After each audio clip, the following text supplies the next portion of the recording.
Hello, I'm Paul Diachik, founder of Elastic Steel, method of athletic conditioning, easy flexibility, and Z-Jack. Today I'm going to talk about the core. I'm going to answer a lot of questions about the core, and I'm going to sort of like remove a lot of misconceptions about the core and core training. At the same time, I'm going to answer very simple questions that are coming up. What is the best Z-Jack exercise for the core? There's so many. Which one is the best? You're going to get a lot of interesting information about the core training today. There are 4 categories of core exercises. All the core exercises in the world go into 4 categories. There are actually 2 main categories, and each one has like a subcategory. So let's take a look at them. Category 1. Core is moving. The spine is flexing, extending, laterally flexing, rotating, anything in between that. The core itself is moving. The spine is moving. Shoulders to hips, distance and position is changing. That is one category. Second category, the spine is not moving. The spine is fixed. The spine is not moving, but the core is contracting. So the first category, very familiar, crunches. Second category, planks. Now, of course, the core is not just the front of the body, and we're just talking about the front of the body, but it's all around. I'm just giving you an example.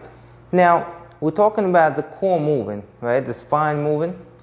Now, subcategories. Spine can move with the limbs not doing anything, or spine can move with limbs doing something at the same time. Okay, both of them fall into the category of the spine moving. Now, we have the other category, the main one, where the spine is not moving. So, the arms can be stationed, or the arms can move. So, for example, if I have some kind of movement where, for instance, I'm doing a deadlift and my spine is straight, but my limbs are moving, or I'm pressing and my spine is not moving, my core is not moving, I'm pulling, I'm doing something like that, then I have the limbs moving, but the core is stationary. It's still taking a lot of contractions, but it's stationary. So now let's take a look at various exercises with and without Z-Jacks for you to understand how that works. Now let's take a look at the exercises that are familiar to you. The core is moving. The most familiar one is a basic crunch, right? My arms are not doing anything, my legs are not doing, my limbs are not moving.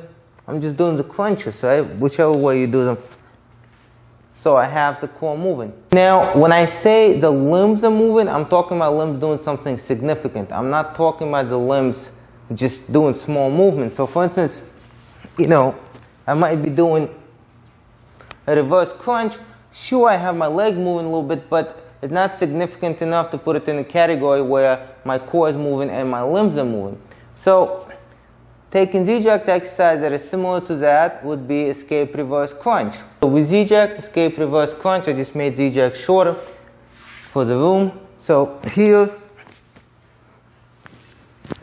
okay, so I'm doing that movement, very similar. Yes, my arms and legs are moving, but it's not significant enough, and I'm really taking pressure. This is the first category, core is moving, arms and legs are not really doing anything. Second category, the core is contracting, it's not moving. The arms and legs are not moving as well, so the most common example is a plank, okay, or this one. So we're just staying still. Of course, it does not have to be the plank. I can be here and stay still, and my core is still contracting. Okay, so with Z-Jack we have a lot of different exercises that would do the same thing, simply holding position. So to hold a position, I can do one of the plank, front plank variation, for instance, the side plow. So I'm here, holding this position, same thing. It's a little different than regular plank because there's slightly different tension. But the point is, I'm holding position, core is contracting, I'm not moving. Now we have the limbs moving, limbs don't work, core is just stabilizing. Stiff leg deadlift, the core is not really moving, we're moving from the hips. One example. Using a resistance band or cable, pressing forward. Okay, as we press, the core is stabilizing. The core is not moving, it's stabilizing. So now we have the core contracting, limb moving, core is just stabilizing and not moving. Now, an exercise with Z-Jacks in a similar category, we can say that almost every Z-Jack exercise is going to have the core working. So I'm going to use this one, for example, tabletop row. Okay, so here, this position, pull up, come back down. How is the core used here? Well, I'm hanging on Z-jacks with one side. So, of course, naturally my body wants to go this way. And my core is stabilizing in rotation to be here, to be flat. And at the same time, of course, my spinal extensors are stabilizing for my hips not to collapse down. And finally, we come into the category of the limbs moving and the core moving.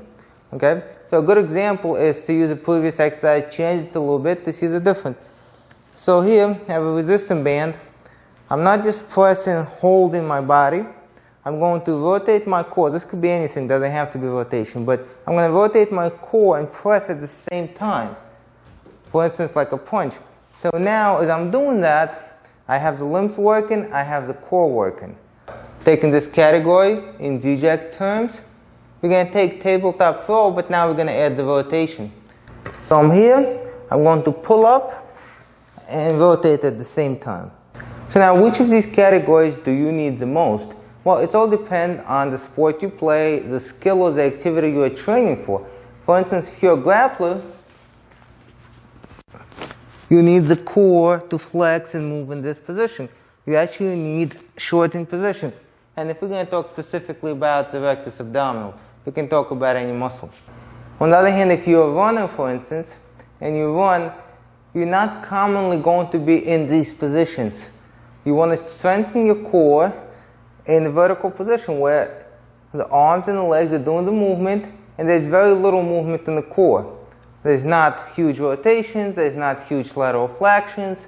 So basically, it's more of a stabilization factor for a runner. Now, if we take a combatant, for example, it doesn't matter if a person punches, and that involves movement of the core and movement of the arm, or a person throws.